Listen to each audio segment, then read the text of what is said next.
Good evening. I'm Donny Frank, and marriage and family therapist. And I guess here we are during Shovavim, where the focus is on different aspects of Shalom Bayis. So trying to think of a title for today's talk. So the person who had asked me to speak, I said, can you give me a list of the titles that are out there so I can fit into the theme? So said something like, one was halacha simplified, and I figured we should have hashkafa simplified. Now actually one topic was halacha and hashkafa of Shalom Bayis. One was halacha simplified. So I figured make machshava simplified. So that's our title for today. How to make our way of thinking about Shalom Bayis as simple as possible. Because in reality, it really is very simple. Shalom Bayis, what it takes to make Shalom Bayis happen, it's very simple. But difficult. Not a stira, right? Simple means I know what has to be done. To execute, sometimes it's not as simple. But certainly the hashkafa is pretty straightforward. So what I'd like to do, spend the time that we have together, first identifying what is the simple idea behind good Shalom Bayis, and then talk about maybe one or two of the challenges, the big challenges that get in the way of being able to execute that. Make sense? Okay. So we have 45 minutes, give or take. If you have any questions, any pushback, so I'm open to it. In the actual main presentation, we'll keep it to clarifying things if I don't say things clear enough, if you really need me to develop an idea better than I did, so feel free. But the real pushback, or you disagree with what I have to say, so we'll save that for the end. Okay, ready? All right, so let's here, Shalom Bayis simplified. So it starts with this. There's one character trait of all character traits that is a key to Shalom Bayis. But not just a key to Shalom Bayis, it's actually a key to life. And you'll find that, they seem to go together. The Shalom Bayis, marriage, and then subsequently parenting is like the big stage of life. But really it's what plays out there is just accentuated to what plays out the rest of our life. So what is the trait that's the king of character traits? I'm sorry? Anivus, right? It's so pashut that, any argue? Any disagreements about that? Anivus is the king of character traits. Just to have to support the obvious, so Toma Devara, which is the Sefer of Midos, I think Art Scroll just came out with a Toma Devara, which would obviously make things more popular. Seems that most people who learn Toma Devara stay with the first parak. And the theme of Toma Devara is Balachta B'drachav, Ma'wafata, following his midos. So he goes through his rendition of the 13 midos, which is Shem Hashem Karach Mechanan. I'm sorry, Mikel Kamocha, Nos Avram V'Lo Feshel, Shes Nachalaso. And he goes through each one of them and breaks those phrases into those psukim into 13 phrases, and each one of them is a midah that we're supposed to emulate Hashem with. But in the second parak, where it starts to really do a deep dive into Kabbalah, so I know very little about this, but I know the way the second parak starts, and I'll read it to you, is Tzarech shiyu bo kama gufi pa'ulos shemikra hanhaga harishona. He goes through now, like I say, a deep dive into not Kabbalah, but about the midos, where he works off the spheros, the 10 spheros. But at the top of it all, at the top of all the spheros is Keser. We all know, right? Keser, right? So Keser is the crown. And then he says, Harishona hakololas hakol. The midah that covers everything is midas hanava. So in the Sefer, in the authoritative Sefer on Midos, it's stated very clearly that the midah that's kololas hakol, includes everything, is midas hanava. And why? Because it's clear b'keser, it's ikra of keser, and etc., etc. But there's your statement. We can go ramble through various Chazalim. We just had in Masal Sanhedrin that if a person is anivus, it's as if he's makriv all the karbanos. We know Morasota that says that if a person's a Baal Gaiva, Hashem can't live in the same world with him, which means that in order to be able to live with Hashem, we can have anivus. And of course, we know that the one midah that Moshe Rabbeinu, the greatest of all men, was described as Anam B'Kol Adam, so we have it, right? Straightforward. And there are other midos too, but the king of midos, the king of character traits, is anivus. It's true about life, it's true about our relationship with Hashem, and it is certainly going to be true with our marriage as well. You want to say something? That's what the Yikra is with the small aleph. Because starting all the Karbanos, tell you Moshe Rabbeinu had them. Right, that's right. That's also true. Yeah, the aleph, small aleph, and Vayikra. Same idea. Okay, so we have, the theme is throughout. So it's very simple, straightforward. Now, if the central trait, the central midah is anivus, what therefore is the central act of a human being? Meaning to say, what does anivus propel? Does it power? What behavior does it empower? Does it power? Many. Huh? Many behaviors. Okay, many behaviors. Patience. It powers other midos. So I'm saying the king of character traits is anivus, and the behavior that is most directly the outcome and almost like defines our mission in this world is being a giver. Why is that? What's the connection between being an honor and being a giver?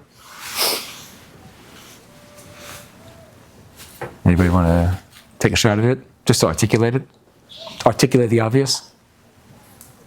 It's not about me, it's about the other person. It's not about me. Life is not about me. It's about how I could be there for somebody else.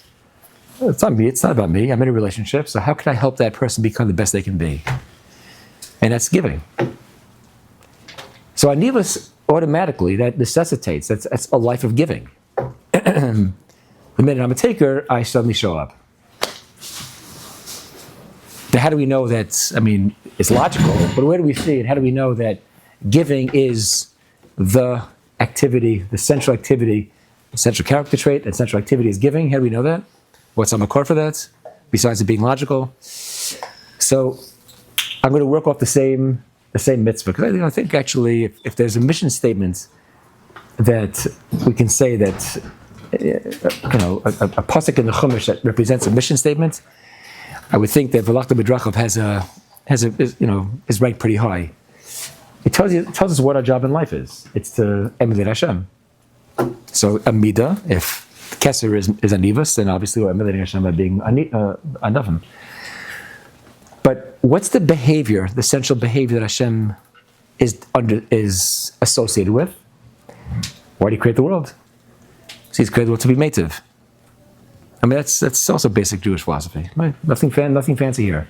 Hashem's quote unquote the purpose of creation was to be meitiv, which means if we emulate Hashem with our character trait of humility, the purpose of that trait of humility is to give, is to be meitiv, just like Him. So all the pieces come together. Nothing fancy, straightforward. Our job is to be develop anivus so that we can be the ultimate givers. It's not good for man to be alone.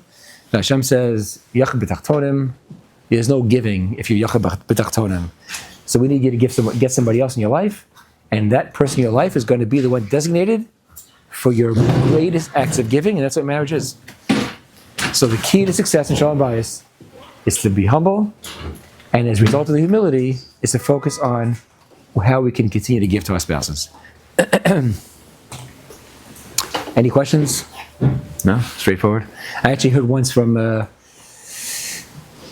Yavitzel Kerzner. Shalom Lecture. Anybody heard a bit of Kerzner? From Los Angeles? If you go to, he was in Los Angeles. He was nifter many years ago, at a young age, but massive Talmid Chacham, an educator, was able to clarify concepts in ways that were just incredible. There's actually a website, I think it's kerzner.com, and they have hundreds of shiurim, at least maybe 1,000 shiurim of his. And in one of those shiurim, and he did a lot of kiruv, so a lot of his audiences were secular or So in one of his series of shiurim on dating, so he spoke about the Jewish way of dating and shidduchim and everything else. And he said that he suggested that when people pray, and they pray for a shidduch, they shouldn't focus their tefillos on Hashem, please bring someone into my life that can love me. I need someone to love me. Can you please bring someone in my life who's going to take care of me, who's going to love me? Once you have that kind of tefillah, you have to Hashem has to check his chusim. It's complicated. Because you're supposed to ask Hashem for your needs, but if you ask it that way, you deserve it, not deserve it. So the better tefillah is to say, Hashem, you created me to give. You created an institution called marriage to become ultimate givers. I'm giving the best I can as a single person, but I need a husband, I need a wife to be able to give at the highest levels. That's what I'm here for. So it's not I need because I have personal needs. That's what I'm created for. So he says that's how you should be davening. Now, you can't daven that way if that's not your intention. If your intention is just to kind of, slip in, put an effective tefillah, get a spouse, and start waiting for the needs to be met, then you're not so authentic. But that tefillah really identifies what I intend to do when I get married.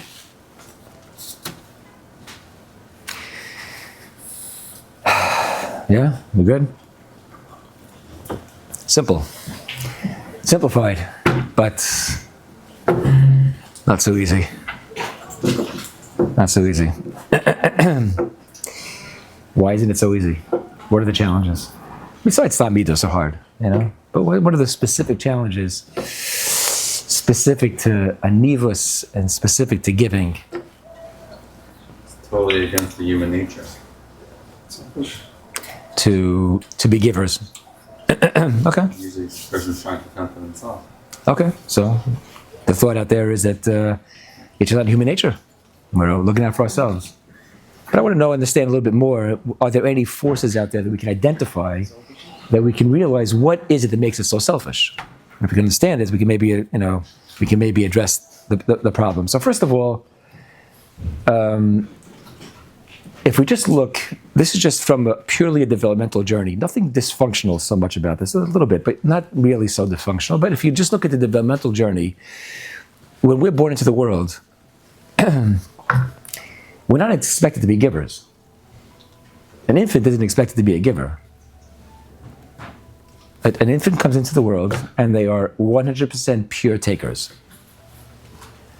I never could call them receivers. I mean, a baby cries every time he needs something. He's hungry, he cries. He's tired, he cries. He wants to get out of the crib, he cries. To the point that when an infant is an infant, there's what we call no ego boundaries. An ego boundary is where you recognize that you end at a certain place and the rest of the world picks up from there. But infants have no ego boundaries. There's no life outside of themselves, so that if they need food, they expect you to get them the food. You're the extension of their arms. You're the extension of their legs. They can't walk. You walk for them. Yeah, that's a life of no ego boundaries, which is understandable for an infant. No one expects anything more than that. Not only that, but just again another fancy term about infant development. They have no object permanence. Isn't that right? It's very infantile. What does object permanence mean? It means that if you put a bottle in front of an infant, he might reach out. If he's capable of reaching out, he'll reach out for it. The minute it's out of his field of view, he won't turn back and find it. It's gone. It doesn't exist anymore. The only reality is what's in front of his face. If he doesn't see it, it doesn't exist. That's quite selfish, isn't it? Like, if I see it, it exists. If I don't see it, it doesn't exist. And they reach a stage when they have object permanence. When they look for it afterwards, they got to the next step. It's a good thing. So we start off being, maybe even before in the womb, I mean, how much of a taker can you be? You're in the womb and everything is being fed to you. But then you get out, you break free, as if you're independent, but you're not independent. You're just as dependent as you were in the womb. You need everything. Okay, whatever it is, I won't get into all the details of developmental journeys, but we hope that in the same way that an infant develops a sense of object permanence, they're also going to start to develop ego boundaries and recognize that, you know what, I can't wake up my mother every 5 minutes. When's the last time an infant said, I just woke up my mother 3 times tonight, so I think I'll let her sleep. I know I'm a little hungry, but I'll wait, because she's entitled to get a little sleep. At some point, hopefully, a person realizes that there are others out there who have needs of their own, and have to accommodate that. But that's not easy, and it's a challenge, and terrible twos, and whatever else goes on, and after that, and and then, now this I think is more of a cultural, sociological development that took place over the last, century or so, that just when things were looking like they were going in the right direction, you had an infant who had no ego boundaries and no impermanence, and everything's about them, and suddenly they're starting to realize, they're not going to get everything they want. They're not going to get everything they want. All right, whatever. But then, it looks like it's going the right direction, right? Eventually, we want this little child to become aware of others and at some point transform into a giver. We start as takers/receivers. We hope they learn how to say thank you. So it isn't just they're not entitled to it. So by saying thank you, they become not takers but receivers. Receivers is a higher level of being on the receiving end of things. And we hope that slowly they're going to turn into givers, and they'll spend their adult life being givers. And they'll be in the category of Sodom and Thomas Yichya. I'm not into taking things, I'm into giving. I'm an adult now. But something happened. When something happened where suddenly teenagers reverted back, regressed all the way back to the infant stage. Now maybe you don't remember this about yourself, but there have been conversations that took place in people's houses across America where a teenager might say to the parents, Mom, Dad, I need the car. And I said, look, I'd love to give it to you. Problems I have an appointment, I got to use it. He says, there is no excuse why I can't have the car. There are no other needs that exist when it comes to my needing the car. And there'll be tantrums or whatever. And it's like, is this like, whatever happened to like ego boundaries? Remember there used to be somebody else in your world? So there's some kind of a regression to the infantile stage. And then, okay, you might think it's cute or whatever. Okay, got to deal with this stage. But the irony of the whole thing is, how soon after that are they going to shidduchim? That's a radical shift. It's one thing if you shifted from being an infant to a toddler to a preteen, but now you want to go from being an infant to being married. And I don't have to go any further. We could share horror stories, but you can only imagine what life looks like post chuppah when a teenager gets married. See, teenagers can't get married. Not biological teenagers. Developmental teenagers can't get married. Imagine getting married to an infant. No ego boundaries. Can you imagine that? How hard that would be? So yeah, you can be 19 years old and be very mature. You might have emerged as an adult at 19. But if you're 50 years old and you're still a developmental teenager, you are a risk factor for a marriage. If you're still focused on you, big risk factor. That's not consistent with marriage. So first off is the whole developmental journey, the way it's now been reconstructed in a certain way, it becomes problematic to go into marriage and be humble and a humble giver. That's level one. Make sense? Anybody? All right, hang on, hold on to your the challenges. But it's gotten more complicated. Maybe it's tied to it, but I don't think it's directly tied to it, but it's gotten much more complicated. I don't want to join the bandwagon, although I will a little bit, but I want to give very specific applications. We all know about the me generation. We know about the liberation that started in the 60s, where the me emerged and the throwing off of authority. I emerged, capital I emerged. And, we saw it. We saw how, over the last few decades, where people got, quite focused on themselves. But it gets worse and worse. It gets much, much more intense as time moves on and to where we are today. It's not cute anymore. Now it's actually pretty serious.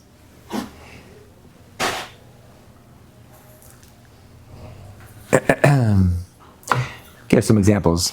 Not heavy examples, but some examples of where the capital I has influenced and actually has hijacked otherwise functional concepts. What I'm going to say now is not a black and white. I don't want to undo a concept, but there's been a distortion of what used to be functional concepts. First of all, I just have here no particular order, but the eyes search for attention.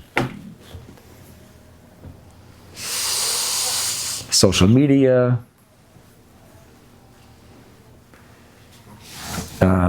the no longer the age of diaries, locked diaries, things that are personal and private and intimate. Relationships are no longer personal, private, and intimate. Now everything's publicized. There's a tendency towards letting people in on what's going on with me and our vacations and what goes on in our families. And why so much attention? Why do you need so much attention? Why does the world have to know everything that goes on in your life? Huh? How do they justify it? But it's not good for family life. The jealousy that happens when one sees what goes on in the other person's social media, as if you think that what's being shown on social media is actually reflective of reality. It's almost like a Hollywood show that people put on sometimes in their social media. But the jealousy that it creates with other families, why can't we do the things that they do? Why don't we look as good as they do in their pictures? Why, Somebody once told me he went to the Grand Canyon. Have you been to the Grand Canyon? It's actually, I have a book I came out with last year, Making of a Dynamic Duo. One of the chapters is called The Grand Canyon and Me. And it's this story. The guy told me he went to the Grand Canyon, and when he got there, again, anybody been there? Show of hands? No? Okay. So he said he got there, and he's not generally a very emotional guy, but somehow he just got really overwhelmed by the magnificence of the experience. Now, we happened to be there a few months ago, and it was so commercialized, it was hard to connect to what he was describing, but maybe he was there at a quiet time, off-season. But he just was awed by the magnificence of seeing the depths of the canyon and the heavens above. And essentially, he was describing a very, very humbling experience.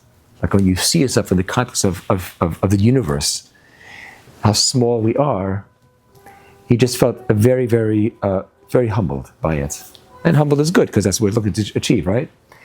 And he said he looked across, and was one other guy there. And he noticed that he took out a selfie stick and took a selfie at the Grand Canyon. And his observation was, he says, even in a moment of how we're so eclipsed by the magnificence and the grandeur of the universe, somehow we have this tendency to bring ourselves back into the focus of life. It's still all about me. Even in the Grand Canyon, it's me. I'm still at the center of that picture. All right. That's what it is. And we're right there in the middle. When there's a conversation, we make the conversation about us. We garner all the attention. And you can see how that could play out, problematically in a relationship. It's all about me, it's what I want, it's my needs, it's my interests, it's how I...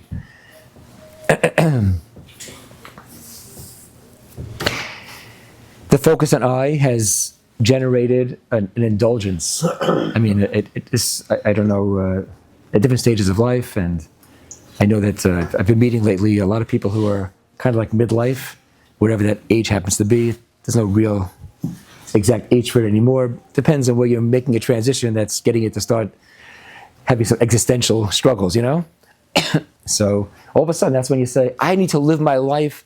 I need to be able to, and the bucket list gets full with all kinds of extravagant things. It's like, what's going on here?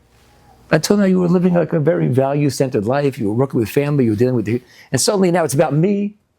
And it happens. It's just an emergence of where there's a, the I just gets out of control. And it can create Shalom Bayis issues. How about the importance of self? Everything is self. Self-esteem. Is that a good thing or a bad thing? Would we say the pursuit of self-esteem is a modern dysfunction, or is it important? Very important. Very important. I know. So how do you develop self-esteem? So I once heard from my Rosh Yeshiva, Rabbi Yaakov Weinberg. It was a chabura, we were having a conversation, and he said, somehow it kind of meandered into the conversation of self-esteem. And somebody made a comment about how someone should be looking to see what makes them different and better. That's their strength, their area of strength, and he was kind of talking about that's the way to build self-esteem. And he just said,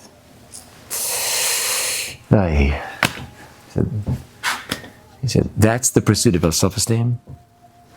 And he said, imagine you have a bachur in yeshiva. He was talking about the yeshiva guys, he was talking about the context of yeshiva. Right, you're in yeshiva. And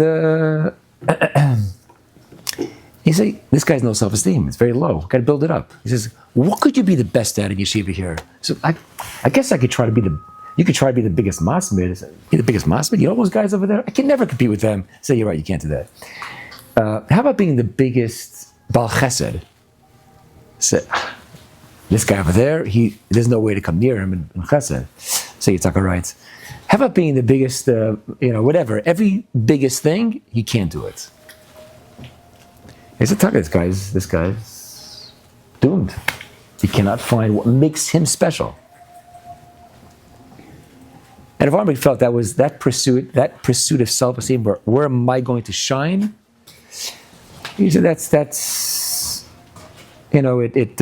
a recipe for depression, and competition, which is all the wrong direction. So what is self-esteem? So self-esteem is making good choices. A person feels good about themselves, they make good choices. That's how you build self-esteem. Not the best at anything. I'm not looking to be the best at something. I live my life feeling good about the choices that I make from day to day. Okay, sometimes I make a bad choice, but not because I didn't try to make a good choice. And I recover and I recap. And Chazal say the same thing. Chazal say, Ezem mechubed. Who's the mechubed? Mechaber Sabrias.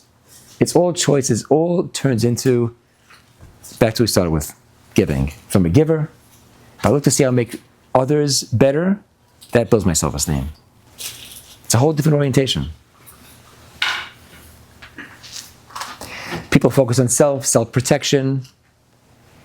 Boundaries in relationships are very important, right? We masculine. Boundaries, you can't be loose and gotta be careful, be respectful of each other. But someone who indulges in self, whose focus is self, sets very rigid boundaries. Anything you do to make me uncomfortable, I cut you out. Because I need to be protected. I look after myself. I look after, what do they call it? Look after number one. Look after me. First and foremost, I make sure that I'm safe. I'm protected. A lot of focus on self, and it sets very, very rigid boundaries, which blocks connection. And now this is the king of it for relationships. In the world, and the literature that's out there, in terms of marriage, there's a big emphasis on getting your needs met. Getting your needs met. All right, you've heard the expression?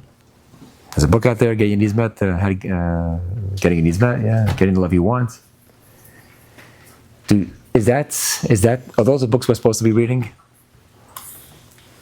Or are the books we're supposed to be reading books that say, how do I meet the needs of the other? That's the shift that this whole conversation is about. Another self that's become very pronounced, because in the world of self and the focus on I is self-care. Again, all important concepts. What does self-care mean? Self-care means, in my books, that my job is to give. But I have to sometimes fuel up. So, when I'm in the Indy 500 and I'm riding and I got to take a pit stop, the pit stop isn't an end unto itself. You don't sit at the pit stop and have a barbecue and relax. You see those guys acting. They're getting back. They got to get back on the road. Whatever it takes to get back on the road, I'm back on the road. I'm not living in the pit stop. So, but we live in the pit stop. The whole industry on self-care. So much self-indulgence. Again, self-care is important, but it's in service. It's a means to get back onto the road and go back to giving. So that's where our needs come in also. The needs that my personal needs I need to be cognizant of are the needs that I have to make sure that I can stay a giver. That's the role that needs play, personal needs play. But the focus that's what I get married to get my needs met is a total flip from what we saw the fundamentals of marriage are. It's not what it is. I've said this a long time, but I actually came across Rav Avram Godachowski. Anybody see his sefer on marriage? Someone gave me a gift a little while back, and some good stuff in there. The sefer called Amudei HaShiva. Here's a quote. Mamash says it straight out. Hamachshava pshuta shel adam hu. I think you said it earlier, right? You said it. The tendency of people is to be takers, right? So he says, machshava pshuta, the simple machshava a guy has is, lamu tzarich latet matzmo l'sheni. What do I have to give to somebody else? If you want to give a guy down to the raw, unrefined self, what do I have to take care of him for? Okay, I can't hurt him, whatever, like the American way, can't hurt somebody else, but I'm here to pursue my own dream. It's not the truth. Shelatet zezchia. It's a schus to give. That's what we're here for. That's the schus. Through nisuin, yesh adam zechia. He has a zechia that he's able to give. Latet v'latet, v'olach shav alatzmo. Not to think about himself. This is radical. This is like radical stuff. To give and to give and don't think of yourself. Zeh tkufa chadasha atzlo. It's a brand new tkufa for this guy who gets married. Tkufa shel nitina l'sheni. It's a tkufa of giving to the other. Quote, I put this in bold in my papers. Lo lachshov al ma'u tzarich lekabel. It's not thinking about what you need, what you have to receive. El al kach shu tzarich latet. That's the mindset of the humble giver. Is I don't go in here to see how I get my needs met. I go to see is how I can meet the needs of the other. And he brings a great mashal from the laws of kashrus. Right? When you do Haggalah, so what's the process of Haggalah? You have something which is not kosher inside the walls of the pot. You boil it up, and what happens? So the whatever's not kosher comes out through the boiling. And the physics, as described by Chazal, is that I did the Torah l'miflet l'boli. How come it doesn't go back and forth? You bring it out, you put it back in again. How come it's not? It should be a catch-22. It goes out, but it goes back in again. And the answer is, it's too busy. I did the Torah l'miflet l'bola. It's busy spewing out. It's not going to. The pot is sending things out. It's not able to receive at the same time. It's like the old Nextel walkie-talkies. Remember those?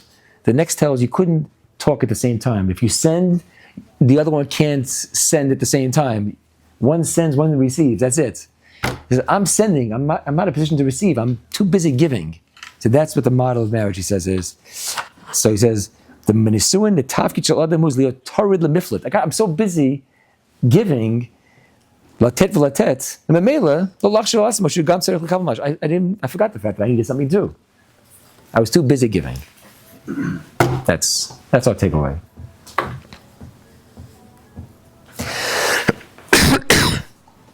We had a guest last night, very chashuv, Rosh Kollel, kind of a little bit related, and he was really, he grew up in the Kanevsky's building, so he remembered the Stipler, and he was by Rav Chaim pretty much every day, almost of his life. Daven Shachris every day at Rav Chaim, so he was very close to him. He was our connection. Everyone had connection. He was our connection. He told me last night. He said when he came to America once to fundraise for his kollel. So Rav Chaim asked him if he would take somebody else with him and help him be able to fundraise. Also a very chashuv person, and he said could you help him fundraise? So So he said, yeah, I could, but what about my kollel? And he said, he said, Ohr Chaim said to him, Im tarzo lo tafsid. You're not going to lose. If you help him collect on your trip, help him become a collector for his yeshiva, you're not going to lose out. And so, even though we talk about this is a one-directional relationship, we hear about giving and giving and giving, but in the normal dynamics of life, you'll get. You're a giver, you're a humble giver, you'll get back. You don't do it on that condition. Chazon Ish says about you're supposed to serve Hashem, Shalom Maskabel Pras. But the Chazon Ish says you're allowed to know that you're going to get a pras. The reality, you're allowed to know it, you're just not supposed to do it with that intention. So, in a healthy relationship with healthy people, it'll come back. That's not why you're doing it. You're doing it because you're committed to becoming a giver. You stepped on the biggest stage of life, of giving, to combine the king of character traits, which is humility, and translate that into becoming a giver. So I just want to add one more piece to this.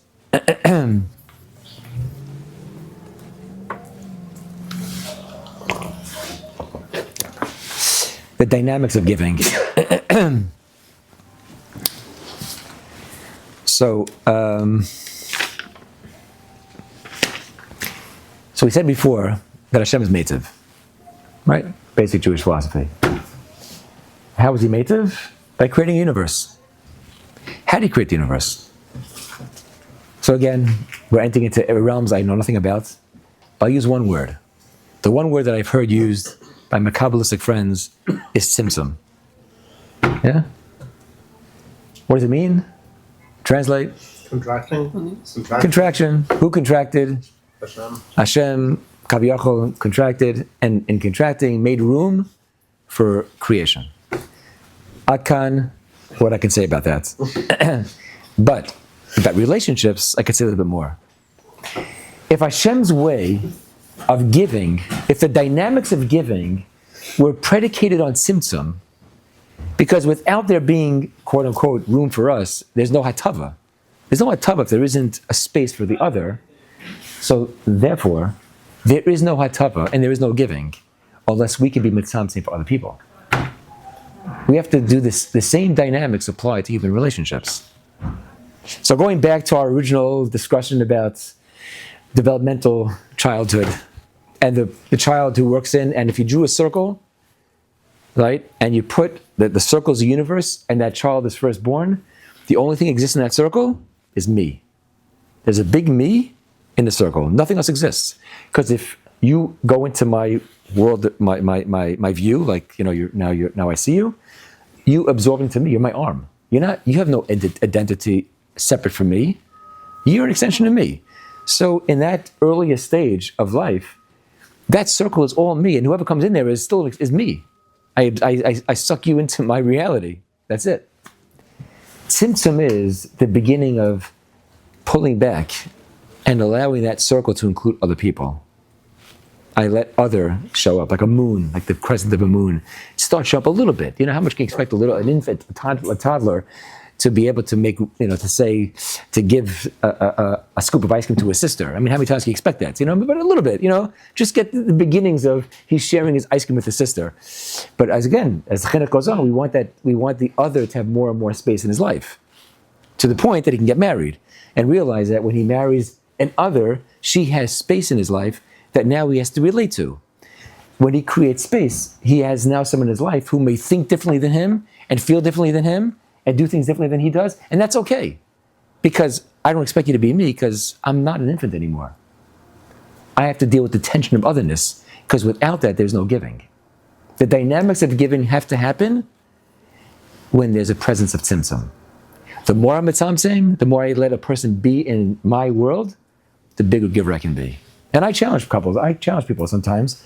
People have a hard time accepting the differences and the limitations of their spouse. I say, listen, the degree to which you can accept differences is the degree to which you can be mitzamtzim. I only allow my spouse to be different in the flavor of ice cream. Everything else we have to agree on. So, shkoyach, your gift is going to be you're going to buy chocolate instead of vanilla. Okay, I hear it. Nice, but it's very infantile. Very infantile. You're very close to the 1-2-year-olds. But how much more can I make? How much more space can I make for differences and limitations also? My wife's not such a great communicator, but that's terrible. I know, but she's human, so she's not. Okay, so now what? Whatever. I'll make it work. We'll figure it out. I accept differences and accept limitations, and I work with it. The more I work with that, that's when my love shows up. That's why tava shows up. And you can only be mitzamtzem if we've got the quality of anivas. Otherwise, if I'm the Baal Gaiva and the world is all me, Hashem says, I'm not part of this. There's no room for me, let alone people. No one has room in your world. You close it all off for anybody else. So I can't show up there, but the more humble we are, the more room we make for people. And when I say people, it means for differences, for other opinions. She says something you don't agree with, and what do you do with that? Do you know how to be meitiv? Do you know how to deal with the dissenting opinion? You know how to address it and to work with it. That's where giving happens in the context of tzimtzum. All right, so that's my. I want to share with you something I came across. Jonathan Sachs, Shalom, the chief rabbi of England, came across a quote of his. He was brilliant and besides with concepts, but with words. So here's how he says it, much better than I could have said it. He says, humility is more than just a virtue. It's a form of perception, a language in which the I is silent so that I can hear the thou. That's a nice way to say it, right? The I is silent so I can hear the thou. The unspoken call beneath human speech, the divine whisper within all that moves, the voice of otherness that calls me to redeem its loneliness with a touch of love. Humility is what opens us to the world. Yeah? When I'm at Tzimtzum, I have access to the whole world. I'm an asset to the whole world. I can make, to quote the cliche, I can make the world a better place because I'm in service of the world. Everyone that comes into my presence, I make room for them and I can service them and I can show love to them. When I get inner focused and I take care of myself and it's all about me and it's my boundaries, and if you make me uncomfortable, you're out, you don't make the world a better place.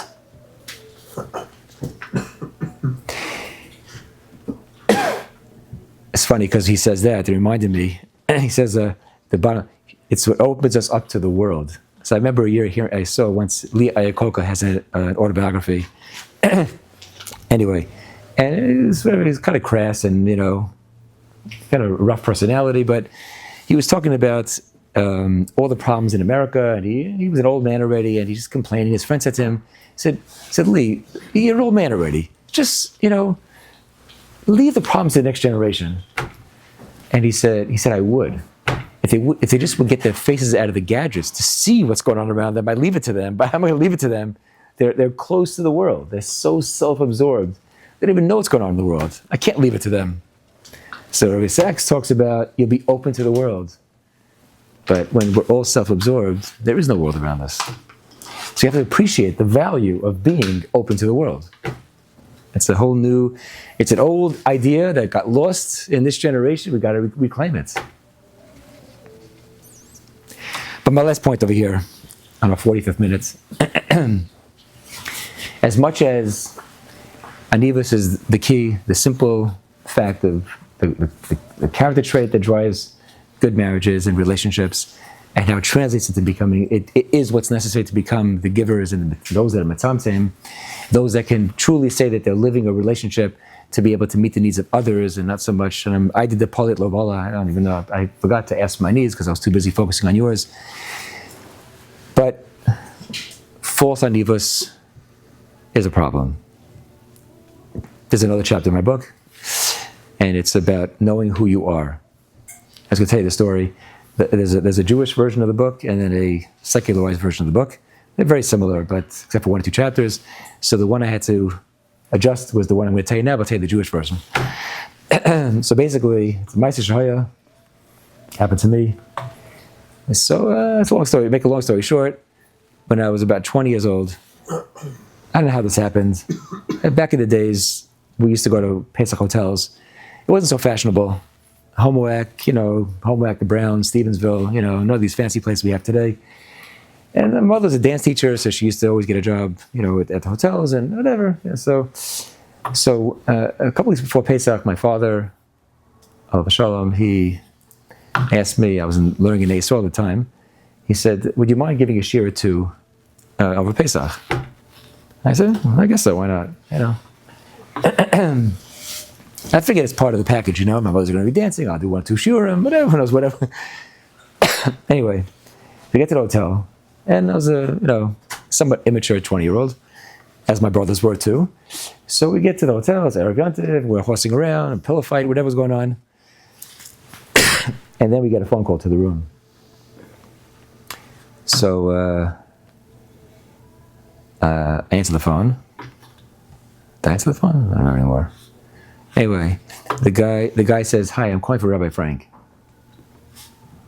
So I said, I think you have the wrong room. My father, who's not a rabbi, but I figured maybe call him Rabbi Frank, respect, said, my father's in the next room together. He says, Daniel Frank? Yeah, that's me. I said, Rabbi? Just call me Donny. Anyway, he says, is it okay? Do you have, I'd like you to come down to the main desk now. I said, okay. Went down to the main desk. So I said to my brothers, guys, time out with the pillow fight. I got to go downstairs to the main desk. The head of the hotel is calling me. So I get down to the desk, and he says, hi, Rabbi Frank. I said, Donny. He says, I'd like to show you the shul. I said, really? Wow, this is pretty good. I guess everybody gets a representative of the family that gets a tour of the shul. Just know we're going. Fine, okay, I'll go. Go to the shul. He says, how's the mechitza? I said, looks good to me. He said, okay. He walks me into the shul, and he says, okay, this is where you'll be sitting, and it's like this big seat at the front of the shul. I said, that's okay. Well, I'm okay if I just sit over here. I don't like to sit in a big chair. And he's going, no, you'll sit over here, and then the Yiskud drush will be given over here, and then this drush will be over there. So I said, what the heck is going on over here? So anyway, it started to seep in. And I went upstairs. I said to my brothers, you guys will not believe what just happened. I am the rabbi at the hotel. I don't know what that 1 or 2 shiurim were. I never double checked my father, whatever happened over there, but I was the rabbi at the hotel. 20-year-old guy from Yisrael, no expectation, nothing. I came with 1 sefer, 2 svarim to prepare, and I'm the rabbi at the hotel. And I was in a panic. I said, what am I going to do? So my brother, older brother, 2.5 years, he said to me something that has come up multiple times in various situations in my life. I won't go through what they are right now. But he told me a piece of advice that, as I say, it stays with me till today. Simple. He said, listen, you're just a yeshiva guy, 20-year-old guy. In your mind, you have no shaykhs to this whole thing. But they think you're a rabbi. So you got to be the rabbi. You got to step up and meet their needs. Don't let yourself get in the way. Don't get in the way. And that was my avoda, not to get in the way. And one guy asked me during Yontiv if I belong to the RCA. I was like, what is the RCA? The TV set? I don't even know what that is, But I guess, if it sounds like a good thing, I'll be part of it. But what happens sometimes in our relationships, we get married, and we don't realize what we mean to our wives. We don't even realize it. We'll say a comment and be sarcastic, and she gets all insulted. It's like, well, what a big deal. That's why I talk to my friends. I don't. Why are you getting so insulted? And we don't realize what impact we have on our spouses, on our wives. That what we say is not the same as what the next guy says. Whether it's something that we say is hurtful or a compliment. And they say, I need you to tell me I look pretty. I don't want to hear from anybody else. I want to hear from you. Me? What's the big deal? I'm just another guy. You're just another guy. False humility. False and not. But when it comes to that relationship, we are very, very meaningful. And we are very, very significant. And our significance makes our giving that much more powerful and the withholding of it that much more painful. And then it happens with parenting also, where people sometimes don't realize what we mean to our kids. And we just say things like we say it to our friends. I'm just joking. But we don't realize the power that our words have for better and for worse. I met a guy once who, he was behaving in ways that were not so not so good. And he was a father of several kids. And we just had a conversation, and it was I wasn't looking for my for the Kilias. I was just having a conversation, waiting for my moment to get in there. Sometimes a conversation happens. You never know when you're saying something that's going to hit the guy between the eyes without even meaning to do it. So in the course of the conversation, I just mentioned the fact, I guess you're a father to these kids. And he said, like, boing. So what did I just say? No, you said something now, and I didn't even, I know they're my kids, but I never thought of myself as their father. Okay, do the math, but somehow or other, like, he realized the role he plays by just that term, I'm their father. Not that they're my kids, I'm their father. And it just hit him that he has an achrayus. And that actually was, I didn't intend that to be the transformative statement, but it ended up being transformative for him, where his identity suddenly shifted. And it's not a gaiva, it means, but that's the role you play. So knowing who we are, what we are, in spite of all of the anivus and the giving, well, it's for the giving, but in spite of all the anivus, but when it comes to that relationship, we have to know the significance that we are to those people that are closest to us. Oh, and last, I have to say this. Warning, because I know warning is this. When I say that our goal is not to focus on our needs, but the needs of the others, we don't go back home and now tell our spouses, you're so full of needs, you're so selfish. That's not how it goes, right? Isn't that what Rabbi Salanta said? Yenam's Gashmis is my ruchnius. We want to hear their needs because that's our target. But they want targets from us too. We'll figure out what to do for them. But right now, we want targets, and our best targets are their needs. So we don't want to shut down their needs. We just want to say, I'm too busy with yours. I can't even focus on mine. Right? Very important. That's a warning. Do not go back and tell them they should not have needs. We want needs because those are our targets, so that we can become the best givers we can be. That's it.